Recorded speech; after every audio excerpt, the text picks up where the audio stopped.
Bonsoir à toutes et à tous. Merci de nous rejoindre ce soir pour cette première webconférence du MOOC, Comprendre le myélome, donc cette maladie extrêmement complexe qui j'espère après cette webconférence sera un petit peu plus claire pour vous, surtout si vous entrez dans la maladie. Je vais présenter donc nos intervenants. Il y a donc moi, Sophie Delmer. Je suis bénévole à l'AF3M. Je suis moi-même atteinte d'un myélome multiple. Audrey, donc notre femme de l'ombre qui aujourd'hui est au soleil. Audrey, qui s'occupe de toute la partie technique et qui va nous accompagner ce soir. Nous attendons Jacques Hoffman, donc tuteur et bénévole aussi à la F3M, qui semblerait-il a quelques difficultés à se connecter, mais qui va arriver incessamment sous peu. Je vous présente donc nos deux intervenants ce soir, le professeur Decaux du CHU de Rennes. Bonsoir. Et le professeur Touzeau du CHU de Nantes. Bonsoir à tous les deux et merci encore de participer avec nous et de nous expliquer ce soir ce qu'est le myélome. Voilà pour les présentations. Bonsoir Sophie, bonsoir à tous. Bonsoir à tous et à toutes. Audrey, je vais te laisser la main donc pour expliquer un petit peu comment fonctionnent les différents onglets et puis vous rappeler en même temps, Audrey va faire ça très très bien, pour vous inscrire à Myélonet, rejoignez-nous sur notre nouvelle plateforme. Si vous avez regardé la webconférence de lancement de Myélonet il y a quelques semaines, donc je suis persuadée que vous vous êtes inscrits. Maintenant, Audrey va vous expliquer encore et nous espérons qu'après ces explications, vous serez à nouveau nombreux à nous rejoindre sur notre nouvelle plateforme pédagogique. Audrey ? Merci Sophie.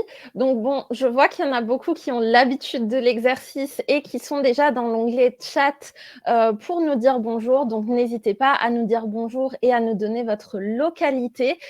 Donc le chat sert pour vous dire bonjour, pour discuter entre vous de choses et d'autres. Et si vous avez des questions durant cette webconférence à poser à nos adorables professeurs présents, il faudra bien les mettre dans l'onglet questions afin qu'on puisse les voir et leur reposer plus facilement. Et comme Sophie l'a dit, évitons les consultations personnalisées, mais toute question est quand même bonne à prendre et peut aider d'autres personnes dans le même cas que vous.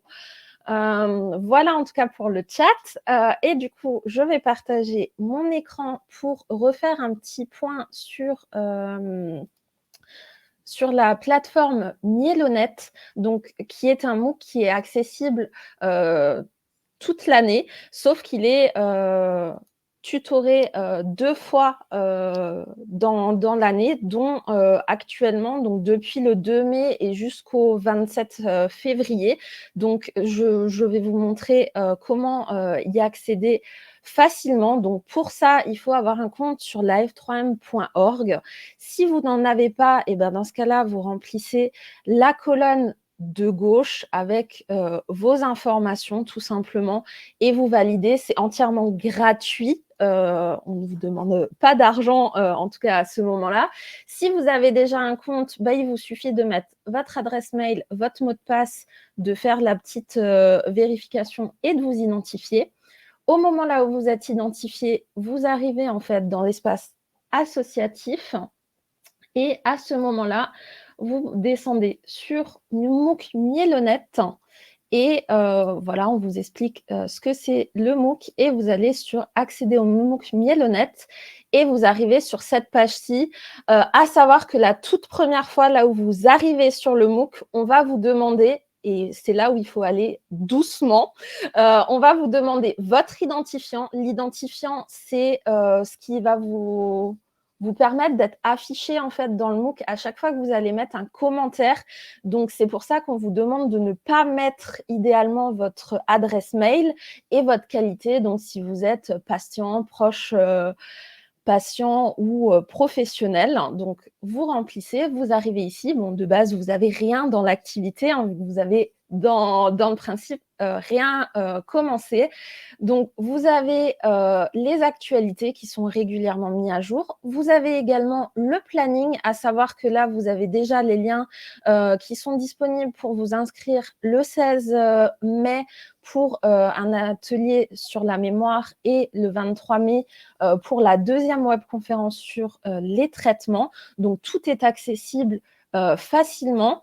Vous avez les outils et les cours. Donc, là où vous avez tout qui est réparti, vous pouvez participer aux cours de votre choix et comme vous le souhaitez. Finalement, à chaque fois, ils sont coupés par thématique. Et vous pouvez également retrouver toutes les webconférences, donc le lendemain, en fait, de la webconférence. Donc là, par exemple, demain matin, il y aura le replay qui sera également disponible à cet endroit-là, en espérant en tout cas que ça a pu vous aider, ce petit tutoriel. Mais sinon, je reste bien sûr disponible dans le bas du site, donc contactez-nous. En général, vous m'avez pas très très loin et je vous réponds et je vous refais un petit tutoriel. En tout cas, merci à vous de votre écoute et je vous souhaite une très très bonne webconférence. Merci beaucoup Audrey pour toutes ces explications. Avant de passer la main donc à nos deux professeurs, je voulais remercier aussi toute l'équipe des tuteurs qui se montre disponible pour vous répondre, vous accompagner, et aussi toute l'équipe du comité de pilotage de Mielonette qui travaille, que vous ne voyez pas, mais qui travaille pour vous, pour mettre Mielonette à jour toute l'année.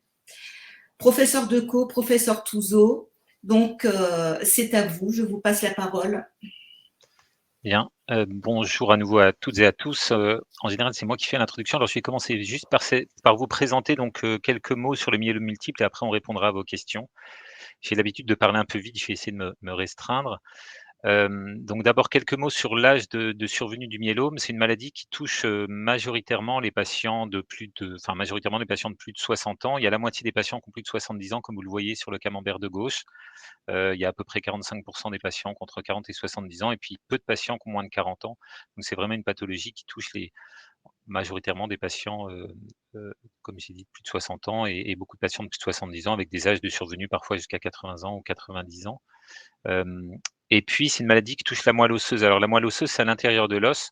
Si vous voyez comment est l'os à moelle, c'est une partie dure autour et puis à l'intérieur, il y a ce qu'on appelle la moelle osseuse. C'est une partie creuse qui est l'usine à globules et dans cette usine à globules, à partir d'une cellule qui est la cellule souche et on reparlera des cellules souches dans les prochaines webconférences quand on parlera de l'autogreffe. Cette cellule souche, elle est capable de fabriquer les globules rouges, les plaquettes et les globules blancs. Et donc cette moelle, c'est vraiment l'usine à globules et c'est cette usine à globules qui fabrique toutes les cellules qui circulent dans le sang. Et puis, il peut y avoir des maladies, de cette moelle. Donc il y a des maladies qu'on appelle les lymphomes, c'est pas le sujet aujourd'hui. Et la maladie qui nous concerne aujourd'hui, c'est le myélome. Et le myélome, c'est une maladie qui touche un type de globules blancs qui s'appelle les plasmocytes. Dans les globules blancs, il y a différents types de globules blancs, des globules blancs qui sont spécialisés, qui ont différentes spécialisations.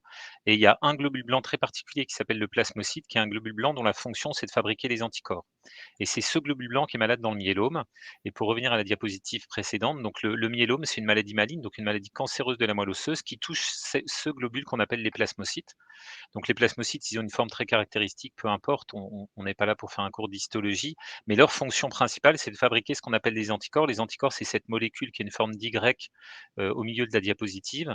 Et cette molécule en forme d'Y, c'est une molécule qui va aller se coller sur les virus et les bactéries. Les anticorps, c'est des protéines qui vont nous aider à nous défendre contre les infections notamment. Ça va se coller sur les virus et les bactéries, agir comme une gommette. Et nos autres globules blancs, il y a d'autres globules blancs qui sont là, les globules blancs qu'on va dire tueurs, quand ils voient une cellule virus ou bactérie passer avec une gommette anticorps dessus, ils savent que c'est un danger, ils viennent la détruire. Donc en fait, on a des anticorps contre la grippe, le tétanos, contre plein de maladies, soit parce qu'on a été exposé, soit parce qu'on est vacciné. Les anticorps, ça nous sert beaucoup. Mais les cellules qui fabriquent l'anticorps peuvent devenir cancéreuses et à ce moment-là, ça s'appelle un myélome. Alors pourquoi je parle des anticorps? Parce que les anticorps vont nous aider à voir la maladie dans le sang et ça évite, c'est une maladie de la moelle, tous les patients qui ont un myélome ont besoin d'avoir des prélèvements de moelle, le myélogramme qu'on fait au niveau du sternum, au niveau de l'os iliaque, au niveau de la fesse. C'est un prélèvement qui est pas très agréable et qu'on va pas faire trop régulièrement, même si c'est un examen important. Et donc on a cette possibilité dans le myélome d'avoir des marqueurs sanguins, et un des marqueurs sanguins, c'est ces fameux anticorps. Et donc, on regarde un examen qu'on appelle l'électrophorèse des protéines. Donc, c'est le schéma qui est à gauche avec ces différents pics. Et l'électrophorèse, c'est quoi? On prend le sang des patients et on le fait passer dans une machine pour séparer les grosses protéines des petites protéines. Donc, on fait passer un courant électrique qui sépare les protéines par ordre de taille et de poids. Et donc, on peut ensuite faire un schéma qui représente la quantité des différentes protéines. Et le schéma à gauche représente la quantité de différents types de protéines. Donc, il y a un premier pic sur la gauche qui s'appelle l'albumine. C'est la protéine la plus importante du corps humain. Ce pic, il est normal. C'est une protéine qui est très importante dans le sang, qui sert de transporteur de pas mal de choses. En tout cas, c'est une protéine qui est en quantité importante et qui est essentielle dans le fonctionnement du corps humain. Après, il y a ce qu'on appelle les alpha 1, alpha 2, bêta 1, bêta 2, peu importe. Ce qui va nous intéresser aujourd'hui, c'est les gamma-globulines. Les gamma-globulines, c'est la même chose que les anticorps ou que les immunoglobulines. On a pas mal de noms pour la même protéine. Et donc, normalement, dans notre sang, on a plein d'anticorps différents contre la grippe, le tétanos, contre tout ce qu'on a rencontré, des anticorps de taille et de poids différents. Donc, le hasard fait qu'ils se répartissent de façon homogène et ça fait une forme de dôme qu'on a ici, de dôme des gamma-globulines. Donc, les anticorps se répartissent de façon homogène et il n'y a pas de ce qu'on appelle de pic. Quand il y a un myélome, le plasmocyte qui devient tumoral. Un plasmocyte qui devient tumoral va proliférer plus que les autres plasmocytes. Donc, il y a un plasmocyte qui va devenir plus important que les autres dans la moelle. Et ce plasmocyte, c'est un plasmocyte qu'on appelle clonal, c'est-à-dire c'est le même plasmocyte reproduit des milliers de fois. Et comme il fabrique un anticorps, l'anticorps qu'il fabrique va être présent dans le sang de façon plus importante. Et en fait, ce qu'on appelle le pic à l'électrophorèse des protéines, c'est lié au fait que on va avoir un excès d'un seul anticorps, le même anticorps qui a la même taille, le même poids, donc il se déplace au même endroit dans la machine. Et donc, on va le voir apparaître sous la forme de ce pic qu'on voit sur l'électrophorèse et qui correspond à un excès d'anticorps. Alors, cette histoire-là, c'est important parce que ça va nous permettre d'avoir une idée de ce qui se passe dans la moelle. Et quand on prend en charge un patient atteint de myélome, si on voit le pic qui diminue, c'est que le traitement fonctionne, c'est-à-dire qu'il y a moins de cellules dans la moelle, moins de plasmocytes qui fabriquent l'anticorps en excès, donc le pic, on voit le pic qui diminue, donc moins d'anticorps, ça veut dire que le traitement fonctionne. À l'inverse, quand le pic augmente, ça veut dire qu'il y a plus de plasmocytes malins tumoraux dans la moelle et donc la maladie est en progression. Donc ça, c'est un marqueur qui va nous aider à suivre l'évolution de la maladie. Donc ça, c'est un examen que pour les patients atteints de myélome, c'est un examen très important qu'on regarde quasiment chaque mois quand les patients sont traités pour voir l'évolution de la maladie. Alors après, je vais parler un peu des complications du myélome.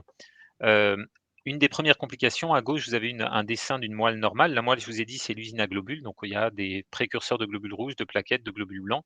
Et quand il y a un excès dans le myélome multiple, il y a un excès de cellules anormales que sont les plasmocytes tumoraux. Donc là, ils sont en excès, ils vont empêcher la moelle, l'usine à globules, de travailler correctement. Donc on peut avoir une diminution des cellules sanguines, une baisse des globules rouges, une baisse des plaquettes, une baisse des globules blancs. C'est un des marqueurs possibles de la maladie.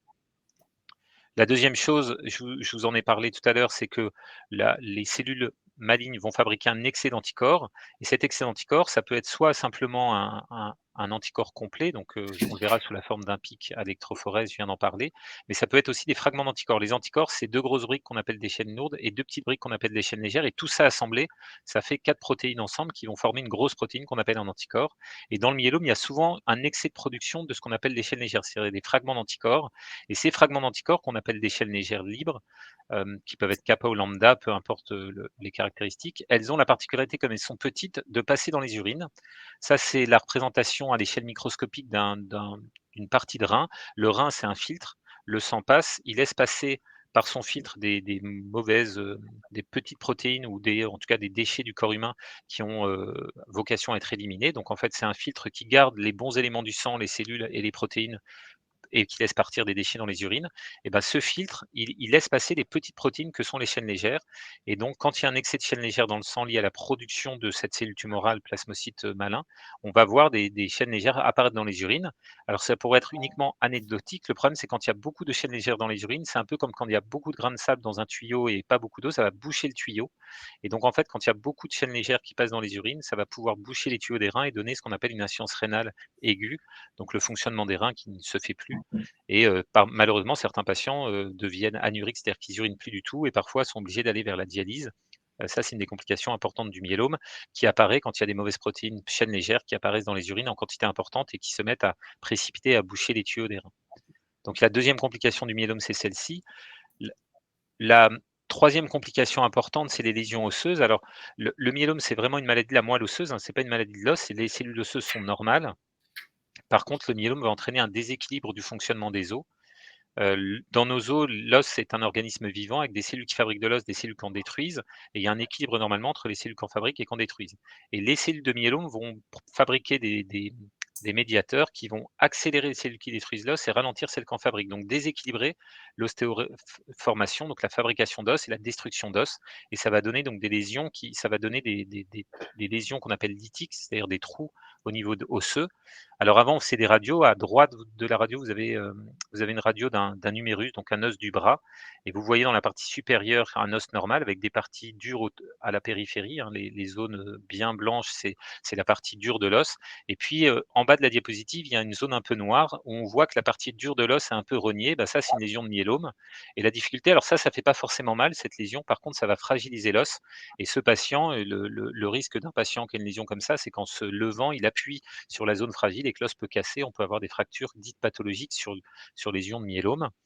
Maintenant, on fait beaucoup plus de scanners et vous avez au milieu une coupe de scanner de bassin. À droite, vous avez donc c'est l'os du sacrum qui est juste au-dessus du coccyx, et puis l'os du bassin qui sont donc représentés. Et à gauche, vous voyez une lésion lytique là aussi. Cette partie de l'os du sacrum est complètement détruite par le myélome. Il y a une zone noire. Je ne pense pas que vous voyez ma flèche malheureusement, mais il y a une zone qui correspond à une lésion lytique. Et comme il y a des nerfs qui passent à cet endroit-là, cette lésion peut entraîner des douleurs nerveuses de type un peu comme des sciatiques. Et puis à gauche, vous avez 2 coupes de vertèbres. À gauche, complètement, une vertèbre qui est quasiment normale. On voit des toutes petites zones un peu noires qui sont des lésions de myélome. Et puis au milieu, une autre vertèbre où là, vous voyez le corps vertébral, c'est-à-dire la partie la plus supérieure qui ressemble un petit peu qui a une forme un peu ovoïde, qui est complètement rognée par un myélome. Et là encore, ça fait pas forcément mal, sauf que ça va fragiliser la vertèbre et donc favoriser des tassements de vertèbres, des fractures de vertèbres. Et une fracture de vertèbre, ça peut faire très mal. Les patients qui ont des fractures de vertèbres, ils peuvent être confinés au lit parce que dès qu'ils se déplacent, ça mobilise la fracture et ça fait mal. Et puis, un des risques aussi, c'est que cette fracture vertébrale, elle peut reculer et aller comprimer ce qu'on appelle la moelle nerveuse. Au milieu des vertèbres, on a ce qu'on appelle la moelle épinière, c'est-à-dire le gros cordon électrique qui part du cerveau et qui va vers les jambes.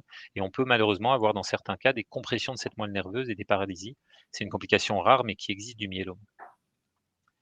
La dernière complication, c'est l'hypercalcémie. En fait, quand on détruit de l'os, quand on active les cellules qui fabriquent de l'os, bah, ça détruit de l'os et donc ça libère du calcium. Et on peut avoir des patients qui révèlent leur myélome avec une hypercalcémie. L'hypercalcémie, c'est l'augmentation du calcium dans le sang. Là aussi, ça peut être totalement symptomatique, mais ça peut aussi entraîner des douleurs abdominales, parfois des confusions. On a des patients qui arrivent complètement perdus à l'hôpital à cause d'une hypercalcémie. Donc ça, c'est les complications principales du myélome, les 4 complications que je viens de citer, donc la baisse des globules, principalement l'anémie, l'insuffisance rénale, les lésions osseuses et l'hypercalcémie, et c'est pour ça qu'on va les chercher systématiquement.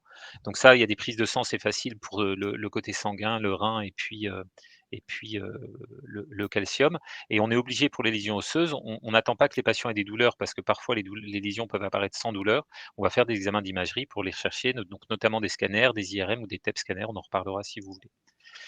Alors quelques mots pour terminer, il y a différents types de myélome. C'est vrai que j'ai parlé des myélomes avec un pic. Il y a différents types d'anticorps qui peuvent être concernés par le myélome. Les principaux, c'est ce qu'on appelle les immunoglobulines G ou A, qui sont les principaux types d'anticorps qui sont concernés. On peut avoir parfois des myélomes, ce qu'on appelle AIGD ou IgE, c'est très rare.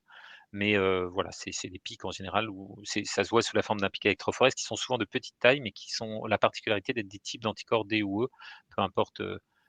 Ça, c'est plus pour nous, médecins, pour bien repérer quel type d'anticorps, pour voir quand vous êtes traité, s'il a bien disparu du sang. Et puis il y a quelques myélomes qu'on appelle à chaîne légère, où il n'y a pas vraiment d'anticorps complet, donc il n'y a pas un gros pic, voire il n'y a pas de pic dans le sang. Voire même, il y a un défaut d'anticorps, et donc là, il faut qu'on utilise des dosages un peu particuliers qu'on appelle le dosage des chaînes légères libres, c'est des myélomes où on ne peut pas tellement suivre sur l'électrophorèse des protéines. On est obligé de regarder sur les urines ou sur le sang dans un dosage qui n'est malheureusement pas remboursé en ville. C'est à peu près 10 à 15 des patients qui ont comme ça besoin de ce dosage des chaînes légères. Et puis, il y a quelques cas, fort heureusement très rares, où les cellules du myélome sont tellement malades qu'elles fabriquent plus d'anticorps. Et donc là, on est obligé de s'associer. Là, pour le coup, on est obligé de faire des analyses de moelle plus régulières parce que on ne peut pas malheureusement suivre la maladie sur le sang ou les urines. Bah, ça, je vais peut-être pas insister trop parce que c'est reprendre. Bah, je vous ai dit tout à l'heure, on va chercher des anomalies sanguines, donc on va avoir besoin d'examens sanguins pour regarder l'anticorps fabriqué par la cellule du myélome, on utilise l'électrophorèse des protéines, donc l'examen dont je vous ai parlé tout à l'heure, les analyses d'urine parce qu'on cherche des chaînes légères dans les urines, ces fragments d'anticorps. On dose des chaînes légères dans le sang aussi chez certains patients.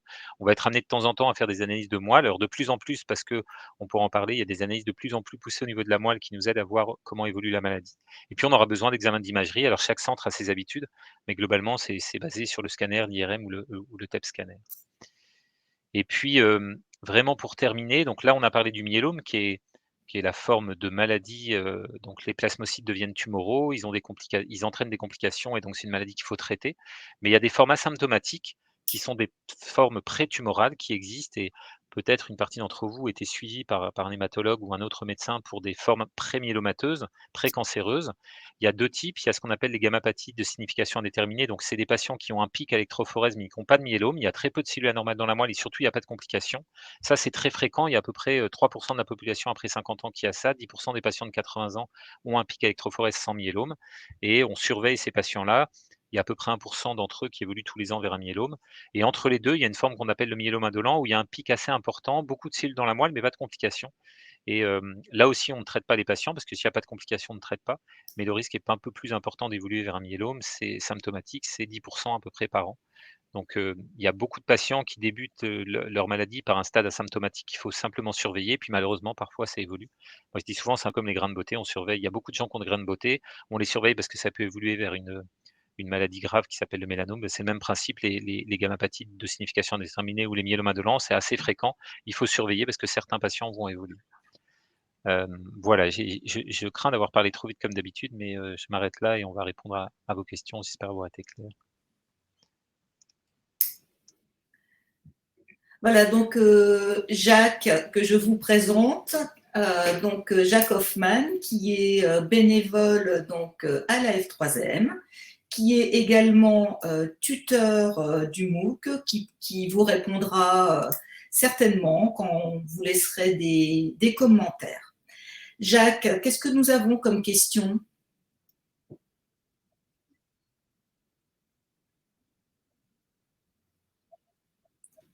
Jacques, nous ne t'entendons pas.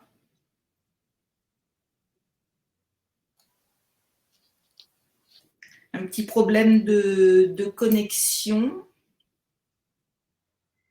Eh bien, le professeur Touzeau a répondu à beaucoup de questions en temps réel. Ah, je parle plus fort. On m'entend pas? Si, Jacques, nous t'entendons. C'est un peu haché, mais nous t'entendons. Le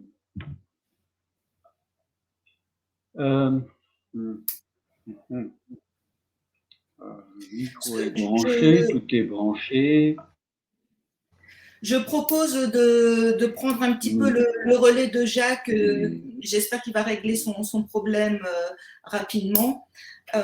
Professeur, donc parfois on voit dans les commentaires du MOOC des retards au diagnostic qui provoquent des catastrophes. Je disais que le professeur Touzeau a répondu à toutes les questions en temps réel et du coup il reste beaucoup de questions. Donc, ces retards au diagnostic provoquent parfois des catastrophes au niveau des lésions osseuses ou des problèmes rénaux, etc. Le myélome est encore une maladie qui a du mal à être diagnostiquée.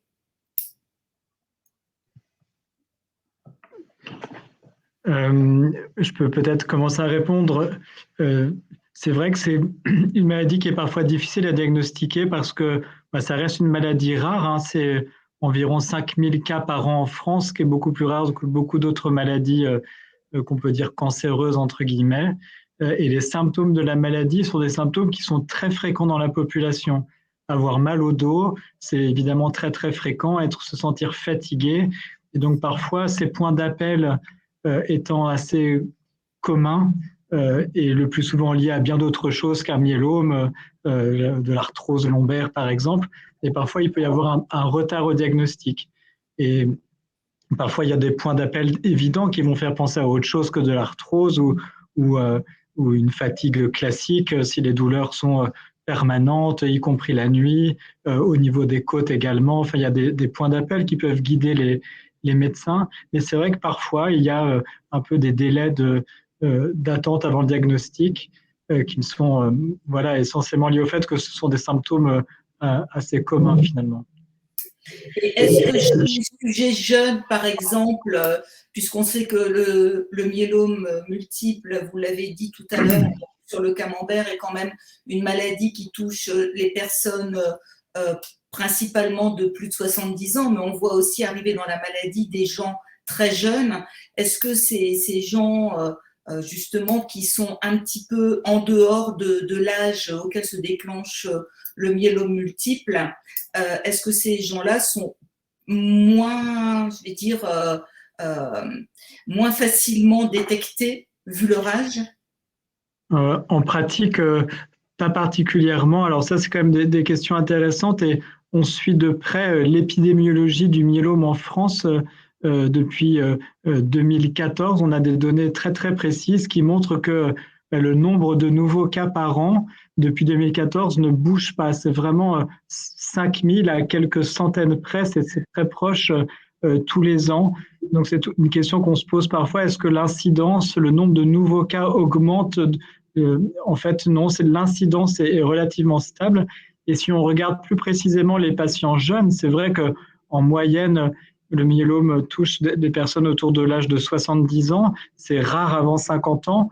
Mais si on regarde un peu plus à la loupe les chiffres de nouveaux cas chez les personnes plus jeunes, en fait, c'est stable également. Donc, pas tellement de changement de fréquence de la maladie au cours des dernières années, y compris chez les patients jeunes. Ensuite, c'est vrai qu'une maladie décrite dans les livres, si je puis dire, comme touchant plus le sujet âgé, on pourrait y penser moins facilement chez des patients plus jeunes. En pratique, on n'a pas cette impression en clinique de voir arriver des patients avec un diagnostic plus tardif lorsqu'ils sont jeunes. On n'a pas cette impression. Jacques, est-ce que ça va mieux un petit peu tes problèmes de connexion? Tu peux prendre le relais pour les questions? Malheureusement, non. D'accord. Bon, bah écoute, est-ce que tu as essayé de te reconnecter? Si, on vous entend, Jacques. Je ne sais pas si tu as essayé de te reconnecter, de couper puis de te reconnecter. En attendant, je vais poser la question d'Hélène. Est-ce qu'une baisse de lymphocytes est synonyme de rechute? Non, enfin pas pour moi. Les lymphocytes sont des types de globules blancs qu'on peut doser dans le sang, qui sont associés principalement à d'autres maladies du sang et qui vont être, qui peuvent fluctuer en fonction de plein d'événements, des infections, mais aussi les traitements. Et avec les traitements qu'on met en route dans le myélome, souvent ils diminuent un peu parce que c'est des traitements qui vont diminuer les lymphocytes. Mais il n'y a pas de lien, non. C'est souvent la baisse des lymphocytes est plus liée au traitement qu'on a mis en place, qui va entraîner ce qu'on appelle une lymphodéplétion, une baisse des lymphocytes. Mais il n'y a pas de lien du tout avec la rechute du myélome. Alain nous pose une question. Cette question, elle était prête dans une autre slide, mais on va la poser maintenant. Donc, est-ce que vous pouvez nous donner quelques explications sur les plasmocytes? Parce qu'on connaît le myélome avec un pic monoclonal à chaîne légère, mais un myélome avec des plasmocytes, c'est moins courant. Et c'est quoi exactement? Alors, peut-être la question fait référence à des plasmocytomes. Oui, comme Olivier l'a expliqué tout à l'heure, les plasmocytes, ce sont les cellules qui sont anormales dans le myélome. Excusez-moi. Non, je vous en... Et parfois, donc le plus souvent, ces cellules se trouvent dans la moelle osseuse et abîment l'os, formant en quelque sorte des trous, source de douleur et de la fragilité osseuse. Parfois, les plasmocytes forment des boules, une sorte de tumeur, une boule constituée de plasmocytes. On peut ressentir parfois, souvent en consultation, on peut palper les reliefs osseux, comme on dit, et parfois voilà, le myélome, les cellules du myélome forment une boule qui est appelée plasmocytome, et qui sont souvent aux dépens des structures osseuses. Au niveau du sternum, c'est plus rare, au niveau de l'os de l'épaule ou de la voûte du crâne. Et puis plus rarement, mais on peut voir parfois des plasmocytomes, donc des boules constituées de plasmocytes au niveau de certains organes comme le foie, la rate. Ce sont en fait des cellules du myélome qui ont quitté la moelle osseuse, qui est leur lieu de vie normal et qui peut atteindre d'autres organes. Et cela se détecte de quelle façon? Soit par la main, c'est-à-dire à l'examen clinique, en examinant, on peut palper des sortes de boules qui sont suspectes, qui attirent l'attention chez des patients que l'on va suivre pour un myélome. Et en fait, le plus souvent, c'est l'examen d'imagerie. Parfois, le scanner peut montrer en évidence des tumeurs au niveau des os. Et puis, il est assez classique de demander une imagerie qu'on appelle PET scanner. Donc, c'est un scanner couplé à de l'imagerie métabolique. On injecte un sucre radioactif, non dangereux pour la santé, qui s'accumule dans les cellules qui consomment beaucoup de sucre, et les cellules du myélome, comme beaucoup de cellules de maladies proches, consomment beaucoup de sucre. Et donc on peut avoir une cartographie montrant où dans le corps il y a des cellules du myélome qui consomment beaucoup de sucre. Et l'intérêt du TEP scanner, c'est qu'on a une imagerie sur le corps entier. Et parfois, on peut voir donc des fixations anormales montrant la présence de cellules du myélome au niveau de certains organes, comme le foie, comme la rate, comme beaucoup d'organes. Et donc, le TEP scanner, c'est un examen qui est très fort pour retrouver comme ça des plasmocytomes en dehors de la moelle osseuse, lorsqu'ils sont présents. D'accord. Et les lésions osseuses, elles se retrouvent principalement, enfin souvent sur les gros os, mais pas uniquement. On peut avoir des lésions osseuses sur tous les os. En fait, les lésions osseuses, elles se trouvent essentiellement, dans 80 à 90% des cas, dans les os qui contiennent de la moelle osseuse. Et donc, chez l'adulte, les os qui contiennent de la moelle osseuse, c'est le crâne, la colonne vertébrale, le bassin, les côtes. Ça, c'est vraiment essentiellement ces os-là. Et puis, les os longs, les fémurs et les humérus. Et en fait, il est vraiment très, très rare de voir des lésions osseuses au niveau voilà, des mains, des avant-bras, des tibias, des pieds. C'est vraiment ce qu'on appelle le squelette axial. Donc vraiment très, très souvent, bassin, colonne vertébrale, côte et crâne. Parfois, voilà, fémur, humérus. Ailleurs, c'est beaucoup plus rare. Et bien sûr, nous nous posons tous les questions, la même question, mais de où ça vient, pourquoi j'ai attrapé ça. Alors, on parle beaucoup des problèmes environnementaux. Maintenant, il est très connu que certains environnements sont favorables au développement d'un myélome, mais je vois la question, bien sûr, il y a les autres causes. Est-ce que d'un seul coup, notre système immunitaire peut se mettre à bugger d'un seul coup, à commencer à produire des plasmocytes anormaux sans raison? C'est très difficile de savoir parce que même si on parle d'environnement, on est tous exposés à tellement de choses que c'est extrêmement difficile. À ma connaissance, on n'a pas d'explication. La seule explication connue, c'est les pesticides, puisque maintenant le myélome est reconnu comme maladie professionnelle, mais sous réserve d'une exposition importante, donc des patients agriculteurs qui en ont respiré beaucoup. Et pour le reste, on n'a pas forcément d'explication. Ce qu'on sait, c'est que, comme je l'ai dit tout à l'heure, il y a beaucoup de patients avec l'âge qui développent ce qu'on appelle des MGUS. Donc, c'est les plasmocytes qui se dérèglent, qui se mettent à proliférer un petit peu, mais sans être cancéreux. Ils se prolifèrent un petit peu, ils fabriquent plus d'anticorps. Donc ça, c'est un dérèglement qui apparaît avec l'âge. Comme je l'ai dit tout à l'heure, c'est 3% après 50 ans, ça va jusqu'à 10% à 80 ans. Donc, si on fait une électrophorèse des protéines, une prise de sang à un patient de 80 ans qui se porte très bien, il y a un risque sur 10 qu'on trouve un pic, et pour autant, il n'aura pas de myélome. C'est que le hasard. Donc, moi, l'explication que j'y vois, c'est que notre système immunitaire, il travaille toute notre vie. Depuis qu'on est dans le ventre de notre maman jusqu'à notre mort, notre système immunitaire, il travaille tous les jours. Quand on respire, on respire des poussières, on respire des microbes. Notre système immunitaire, il est stimulé. Quand on mange, il est confronté à des choses extérieures à nous. Même si on n'a pas des gens extérieurs, notre système immunitaire, il reconnaît ce qui est à nous et ce qui n'est pas à nous. Donc, il travaille toute notre vie. Et c'est un système qui est tellement complexe que de temps en temps, il peut y avoir des petits bugs. Ce petit bug, ça correspond d'abord à une MGUS. Le plus souvent, c'est la MGUS. Et puis, malheureusement, de temps en temps, ce bug va devenir beaucoup plus important pour des raisons qu'on ignore. Hein. Je n'ai pas d'explication autre que certaines expositions à certains toxiques comme les pesticides, où le hasard va faire que ça va devenir une maladie plus agressive, myélome. Mais en tout cas, moi souvent, pour parler des gammapathies dites de signification indéterminée, donc ces pics isolés, je parle souvent d'arthrose des globules blancs. C'est-à-dire que je pense qu'avec l'âge, les globules blancs, à force de travailler, ils se dérèglent. Donc c'est vraiment quelque chose de très fréquent, ces pics isolés. Et encore une fois, le hasard fait qu'à un moment ou à un autre, ça va basculer du côté malin avec le myélome. Et Sandrine demande, est-ce que dans tous les cas de myélome, on a des lésions osseuses? Alors non, je ne l'ai pas précisé. Dans le panorama que j'ai fait de la maladie, c'est vrai que j'ai présenté toutes les complications qu'on cherche, mais fort heureusement, tous les patients n'ont pas ces complications-là. On a parfois des patients qui révèlent leur maladie uniquement avec une anémie, c'est-à-dire qu'ils ont une fatigue, on fait une prise de sang, on trouve une baisse des globules rouges et le médecin fait l'enquête étiologique et trouve un myélome. Parfois, on va avoir des patients qui révèlent leur maladie avec uniquement une hypercalcémie et puis d'autres patients vont développer la maladie avec des atteintes multiples.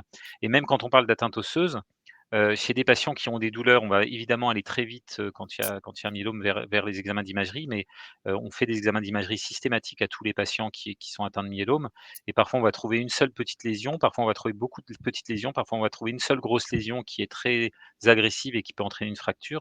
Donc en plus, non seulement tous les patients n'ont pas d'atteinte osseuse, mais en plus l'atteinte osseuse est de gravité différente en fonction des patients. Et ça me permet juste un mot, même si la question n'est pas posée. Souvent les patients nous demandent à quel stade j'en suis, c'est-à-dire est-ce que les patients ont l'impression, parce que quand on parle de cancer, souvent on parle de métastases. Si on prend le cancer du sein, d'avoir des métastases dans les os et d'en avoir plusieurs, c'est plus grave que de ne pas en avoir. Dans le myélome, cette maladie peut avoir des complications, c'est une maladie diffuse parce que la moelle, c'est une maladie diffuse. La moelle, c'est un organe diffus, donc le myélome est une maladie diffuse et qu'il y ait une ou plusieurs lésions osseuses, qu'il y ait de l'anémie, qu'il y ait une insuffisance rénale, ça ne fait pas la gravité de la maladie. Ce qui va faire la gravité de la maladie, c'est quand il y a des complications graves. C'est une fracture de vertèbre qui va être tellement importante qu'elle va entraîner une compression de la moelle nerveuse et que le patient va être paralysé. C'est des chaînes légères qui sont suffisamment importantes pour entraîner une insuffisance rénale. Ça va faire la gravité de la maladie, mais qu'on découvre un myélome à un stade où il n'y a que de l'anémie ou qu'on découvre un myélome à un stade où il y a des lésions osseuses dont aucune n'est menaçante, ça ne change rien en termes de pronostic de la maladie elle-même. Ce qui va changer, comme je le disais, c'est les complications. Quand il y a des complications plus sévères, le pronostic fonctionnel des patients, il peut être très altéré parce que quand on est dialysé, la qualité de vie n'est pas la même. Quand il y a des fractures vertébrales, la qualité de vie n'est pas la même. Quand il y a des paralysies, la qualité de vie n'est pas la même. Mais encore une fois, le nombre de lésions osseuses notamment ne fait pas la gravité de la maladie. Ça, c'est un élément important, je pense, à signaler. Et nos os, est-ce que, en fonction des traitements que nous recevons, en particulier aussi les biphosphonates, est-ce que nos os se réparent?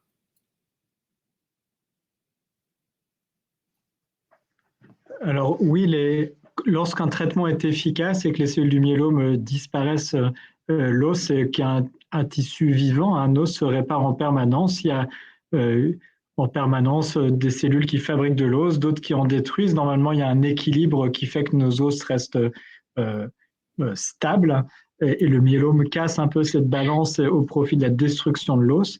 Mais quand on détruit les cellules du myélome, l'os reprend sa formation normale et alors ça prend du temps, ça prend des mois et des mois avant que l'os ne se reconstruise. Et puis nos traitements ont tendance à freiner ça en fait, puisque les traitements à base il y a souvent de la cortisone dans les traitements du myélome et on sait que la cortisone, mais ça induit en quelque sorte de l'ostéoporose. Donc parfois, c'est vrai que notre traitement peut venir freiner un peu cette consolidation osseuse, mais il est bien montré que d'utiliser, comme vous le disiez, certains médicaments, là les biphosphonates, qui s'administrent en perfusion une fois par mois, au moins 1 an, on va dire, ça permet de diminuer cette ostéoporose liée au myélome et de diminuer certaines complications comme les tassements de vertèbres. Et donc, assez souvent, lorsqu'on découvre la maladie, on fait les traitements du myélome. Et puis, en plus, au parallèle, on débute ces traitements en perfusion de biphosphonate à visée de consolidation osseuse. Puisque Jacques a des soucis de connexion, je propose à Audrey de reprendre donc les questions qui apparaissent donc dans l'onglet questions. Alors, je sais que la tentation est vraiment très, très forte de parler des traitements.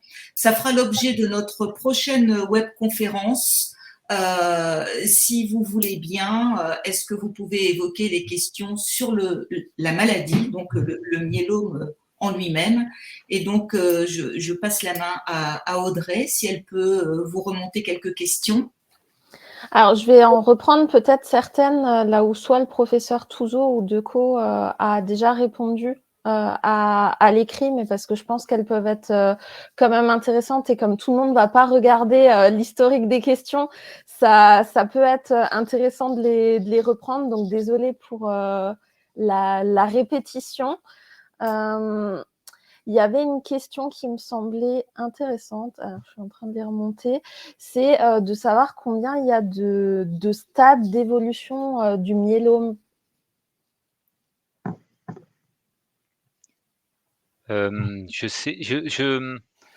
Alors, à une époque, on parlait de stade 1, 2, 3, c'est une vieille classification, mais qu'on n'utilise plus du tout aujourd'hui. Comme je disais tout à l'heure, moi, ce qui me paraît important dans le myélome, c'est contrairement à d'autres cancers, on parle de stades avec des stades plus ou moins avancés. Encore une fois, que ce soit le sein ou la prostate, une maladie localisée, c'est mieux qu'une maladie qui a mis des métastases un peu partout dans les os.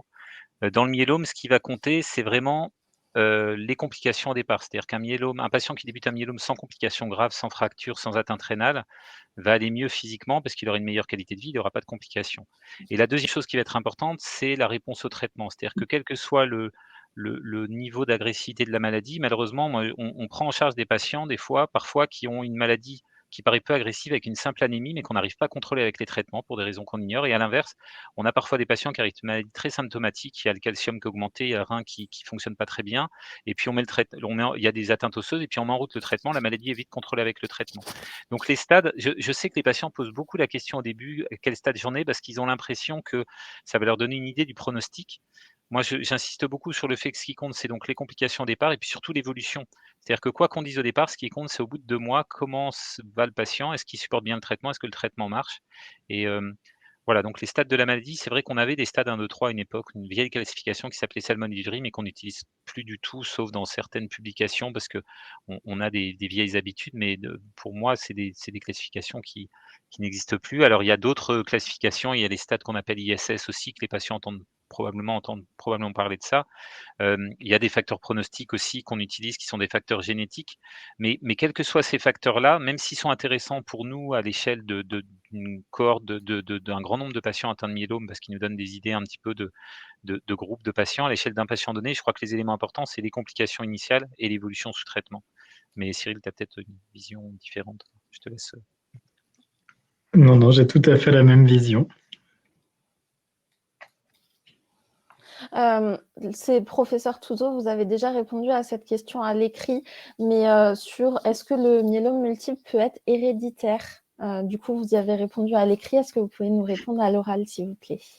J'ai répondu que non, que le myélome n'est pas une maladie héréditaire. Il y a des cas exceptionnels décrits de myélomes familiaux avec des agrégations de cas parents-enfants ou frères et sœurs. C'est vraiment exceptionnel. On a un collègue lyonnais qui s'appelle Charles Dumontet qui travaille sur ces rares cas de maladies hématologiques familiales, mais dans l'immense majorité des cas, le diagnostic d'un myélome chez un membre de la famille ne doit pas faire rechercher cette maladie ou la faire dépister chez les enfants ou frères et sœurs. On ne considère pas le myélome comme une maladie héréditaire familiale. J'allais justement vous parler de l'étude du professeur Dumontet. Est-ce qu'elle est terminée? Est-ce qu'elle est toujours en cours? Est-ce que vous avez déjà de remontées de quelques résultats? Alors, l'étude, il continue à travailler sur cette thématique, mais des données très importantes ont déjà été publiées il y a 2 ou 3 ans maintenant, me semble-t-il. Et il a révélé notamment que sur ces très rares cas de myélomes dits familiaux, il était retrouvé souvent une anomalie d'un gène qui s'appelle DIS3, DIS3. Bon, c'est, on va dire, très intéressant scientifiquement. Il faut s'intéresser à ces cas-là, mais à nouveau, c'est exceptionnel et voilà, on ne considère pas le myélome comme une maladie familiale, mais c'est vrai que on interroge toujours les gens quand on découvre la maladie. Est-ce que dans la famille, il y a des cas de maladie du sang, des globules qui ont été décrites? Si on nous dit que voilà, il y a un myélome chez un parent proche, on peut enquêter de plus près.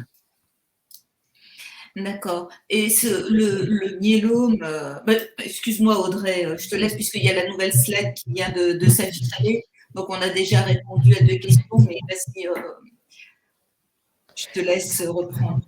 Pas de souci. Qu'est-ce qui provoque la fatigue, un épuisement qui atteint un grand nombre de malades? Est-ce que c'est le corps qui lutte ou est-ce que c'est les traitements?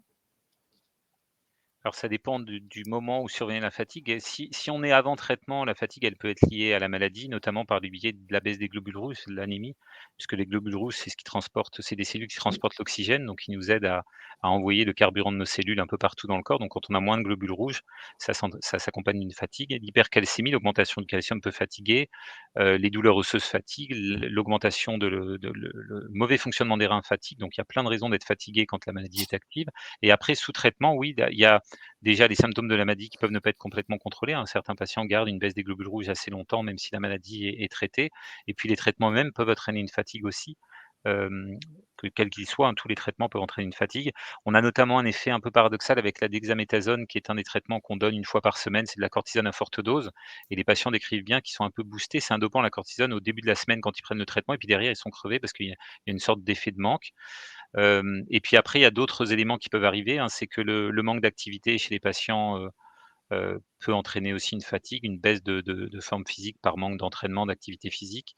On peut avoir le moral qui vient se greffer dessus aussi. Il y a énormément de raisons d'avoir des fatigues, mais alors ce qui est difficile, c'est qu'elle est, entre guillemets «normale et compréhensible» dans le contexte de myélome et en tant que médecin, on a parfois tendance à la banaliser parce que les patients nous parlent de la fatigue, on leur dit: «C'est normal, vous avez, plein de raisons d'être fatigué» et pour les patients, c'est parfois difficile à entendre parce qu'ils ont l'impression qu'on ne fait pas attention à ce symptôme qui est très invalidant, hein. C'est-à-dire parfois on est très content parce que la maladie est contrôlée, mais le patient reste très fatigué, donc invalidé dans sa vie quotidienne et donc c'est à nous, dans le dialogue qu'on a en consultation, d'essayer de comprendre pourquoi il y a cette fatigue et d'essayer, pourquoi pas, de proposer des stratégies. Alors ça peut être, quand on a une cause facile à trouver, ça peut être de baisser la dose de certains traitements, ça peut être d'adapter certains traitements, ça peut être aussi de proposer pourquoi pas de l'activité physique adaptée, pourquoi pas des techniques d'activité, comme la relaxation, comme le yoga quand c'est possible. Enfin, on peut faire plein de choses, mais c'est un symptôme qui effectivement invalide beaucoup les patients et pour lequel parfois on est un peu démuni parce qu'il y a beaucoup de raisons d'être fatigué et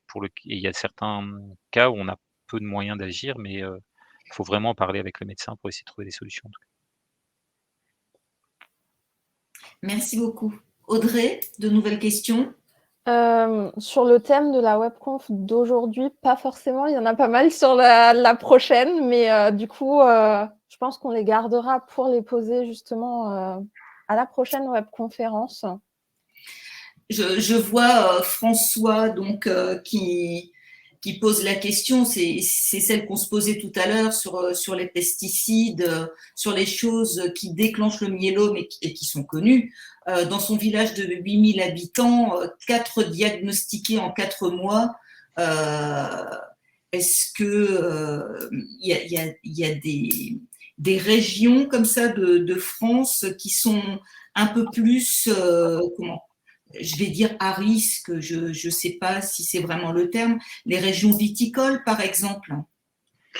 Non, c'est une question toujours difficile. Comme je le disais tout à l'heure, on fait actuellement une étude basée sur le SNDS, le Système national des données de santé. C'est des données très macroscopiques, mais qui nous donnent pour le coup des données, des idées intéressantes de prévalence, d'incidence des patients chez qui on découvre un myélome et avec des données géographiques précises, puisqu'on sait dans quelle ville précisément ont été fait le diagnostic de myélome.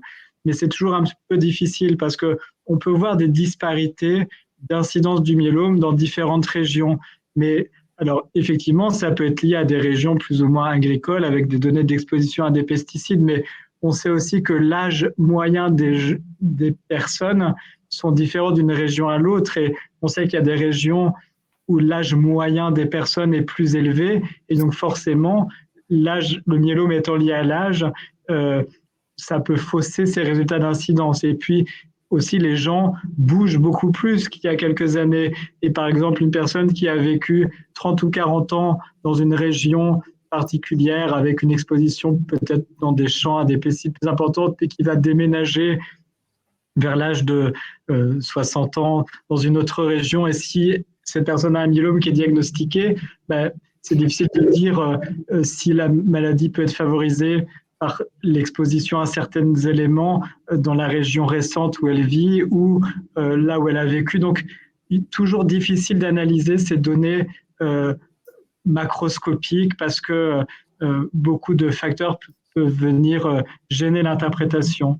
Donc, il y a des choses qu'on sait très bien, comme l'a rappelé Olivier. Oui, les personnes exposées pendant de nombreuses années à des pesticides, notamment dans le cadre professionnel, c'est un facteur reconnu, solide, comme favorisant l'émergence du myélome. Le cas de François est plus difficile, très difficile de dire sur une échelle très précise si il peut y avoir un excès d'incidence de cas qui pourrait nécessiter des enquêtes sanitaires. C'est quand même regarder d'assez près. Il y a des registres du cancer dans les régions avec des années d'incidence et parfois, quand on a l'impression qu'il y a des cas plus élevés que ne le voudrait l'incidence normale de la maladie, ça peut déclencher des enquêtes sanitaires pour voir s'il y a des facteurs explicatifs. Mais on est toujours assez démunis en consultation parce qu'on a des données, voilà, les pesticides peuvent favoriser, mais quand une personne, on découvre un myélome et qu'elle nous dit, ben voilà, moi j'ai fait tel ou tel métier, est-ce que c'est lié à ça? On est très démunis à l'échelle personnelle pour dire, ben oui, ça peut être favorisé ou pas. Alors, je pense que dans des métiers à risque, même non reconnus comme favorisant la maladie, on demande assez régulièrement, quand on a des consultations de médecine professionnelle. Il y a des médecins spécialisés dans ça qui vont reprendre la chronologie des métiers des patients, voir quels produits potentiels, pendant quelle durée, est-ce qu'il y a des moyens de protection et autres. Mais c'est vrai qu'à l'échelon individuel, on est assez démunis pour dire la responsabilité de tel ou tel produit, de telle ou telle exposition, que ce soit dans sa vie quotidienne ou dans le cadre de son travail. Audrey? Oui, il y a une question de Nicole, je pense, qui peut être intéressante pour cette webconférence, et elle parle de pourquoi parle-t-on de rémission et pas de guérison? Alors je peux essayer de répondre. En fait, pour l'instant, le myélome est une maladie qui finit toujours par rechuter, même si je pense que Cyril, comme moi, on prend en charge des patients qui ont eu la chance d'être autogreffés il y a 15 ans et de ne pas avoir rechuté, donc qui sont probablement guéris de leur maladie. Mais parler de guérison, ça veut dire qu'on n'a pas besoin de suivre la maladie. Ça veut dire que vous êtes opéré de l'appendicite, le chirurgien vérifie que l'opération s'est bien passée, vous dit au revoir, vous ne le revoyez jamais. Aujourd'hui, on a des traitements qui marchent de mieux en mieux, qui permettent d'obtenir donc une disparition de la maladie, que ça soit dans le sang ou dans la moelle, de façon très, très profonde. Mais pour autant, alors d'abord dans le myélome, sauf dans le cas de la première ligne chez les patients éligibles à la greffe, on a tendance à traiter au long cours parce qu'on sait que plus on traite longtemps, moins il y a de rechute. Mais même s'il y a des patients qui n'ont pas rechuté tout de suite, on est obligé de surveiller. C'est-à-dire qu'on ne peut pas dire à un patient: «On vous surveille pas», parce qu'on sait que la maladie pour l'instant revient toujours, même si elle revient parfois de façon très lointaine. On commence à voir quand même avec on a des espoirs en tout cas d'arriver à des rémissions très prolongées, et puis, chez des patients qui auront pas rechuté pendant, 5 ans, 10 ans, bon, on osera prononcer le terme de guérison, mais encore une fois, le terme de guérison, ça veut dire qu'on n'a pas besoin de surveillance, et aujourd'hui, on n'en est pas là, je pense. Et ça me fait penser, il y a une question que j'ai vue passer qui rejoint pas tout à fait ça, mais qui parle des rechutes. C'était une question, une rechute peut-être-elle surveillée? Si je me trompe pas, c'était une rechute, c'est une personne qui parlait des rechutes biologiques. Peut-on, surveiller une rechute sans traitement? Oui. Donc ça, oui, c'est possible. Il y a des rechutes qu'on appelle biologiques isolées. Il y a le pic qui remonte tout doucement, il y a aucune complication, et dans ces cas-là, ça arrive chez certains patients qu'on puisse surveiller cette rechute. Alors ça dépend plein de choses, hein. Ça dépend de à quel moment survient la rechute. On va pas surveiller des rechutes qui surviennent sous traitement ou rapidement après la greffe, par exemple. On va plutôt être dans la surveillance chez des patients qui ont eu une survie sans rechute assez prolongée et dont la maladie revient tout doucement à distance du dernier traitement. Ça va être lié aussi à la gravité de la maladie au départ. Une maladie qui a été très agressive au départ, on va pas avoir tendance à laisser le pic remonter trop vite. Donc il y a plein de facteurs qui jouent, mais effectivement, on prend, je pense, tous les 2 en charge des patients chez qui on observe des rechutes, mais qu'on surveille simplement avec une surveillance attentive et qu'on peut observer. L'intérêt de ça, c'est que ça laisse le patient sans traitement pendant un certain temps et que malheureusement aujourd'hui, à part quelques traitements dont vous entendrez parler, les Carticell, tous les traitements du myélome aujourd'hui sont des traitements qu'on appelle jusqu'à progression. C'est-à-dire quand on commence un traitement, on le poursuit pendant très longtemps et donc un patient qui n'a pas de traitement actuellement, mais s'il n'a pas de critères de traitement d'urgence, moi j'ai tendance à lui laisser cette possibilité de continuer à vivre sans traitement le plus longtemps possible. Merci. Merci beaucoup. Donc, Audrey, pas de nouvelles questions sur la maladie en elle-même. J'en vois beaucoup passer. Je suis vraiment désolée. On va provoquer des frustrations, mais vous pourrez vous libérer à notre prochaine webconférence. Donc, sur les traitements, c'est vrai qu'il y a tellement de questions et cette webconférence aura un format un peu particulier. Elle dure 1h30 parce que justement, c'est un sujet sur lequel il y a tellement de choses à dire. Voilà, donc notre prochaine webconférence, ça sera le 23 mai de 18h à 19h30 avec le professeur Perrault et le docteur Frenzel, donc qui vous parleront des traitements. Pour terminer, donc je vais vous donner un prochain rendez-vous.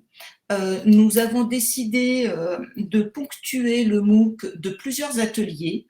Vous avez pu assister, et si vous ne l'avez pas fait, je vous conseille de regarder le replay, à notre premier atelier sur la nutrition, propre donc aux myélomes multiples, aux problèmes d'alimentation pendant l'autogreffe, etc. C'était vraiment très bien. Et notre prochain atelier, donc nous travaillerons avec Cindy Brondel, qui est neuropsychologue à Oncogite. Nous travaillerons donc sur la mémoire. Donc, nous parlerons des fonctions cognitives. Qu'est-ce que c'est que la fonction cognitive ? Pourquoi nos traitements affectent nos fonctions cognitives? Alors l'âge, bien sûr, ça, on le sait. Est-ce que les problèmes sont réversibles? Je pense que Cindy nous fera faire aussi quelques petits exercices pour tester donc notre mémoire. Donc, rendez-vous mardi 16 mai à 18h. Et là aussi, c'est un format particulier d'1h30. Voilà. Donc, je ne sais pas. Voilà. Eh bien, écoutez, je vous encourage vivement à vous inscrire selon les indications d'Audrey à notre plateforme Myélonet. Il y a des tuteurs qui attendent vos commentaires pour vous répondre. Vous pouvez discuter entre vous. Vous allez retrouver aussi des gens qui vous ressemblent, avec qui donc vous pourrez communiquer. Cette plateforme, comme je vous l'ai dit, est accessible tout le temps, même lorsqu'elle n'est pas tutorée, 24 heures sur 24. Si vous avez une insomnie, vous pouvez aller sur Myélonet. Voilà, donc professeur Decaux, professeur Touzeau, encore merci de nous avoir accompagnés et d'avoir répondu à toutes les questions donc, des personnes qui étaient présentes, de nous avoir présenté cette maladie complexe qu'est le myélome. Audrey, merci beaucoup d'avoir pris au vol donc les questions à poser à nos professeurs. Et donc, je vais vous souhaiter à toutes et à tous une excellente soirée et merci d'avoir participé à notre événement. À très bientôt. Bonne soirée à tous. Je vous laisse également. Merci beaucoup.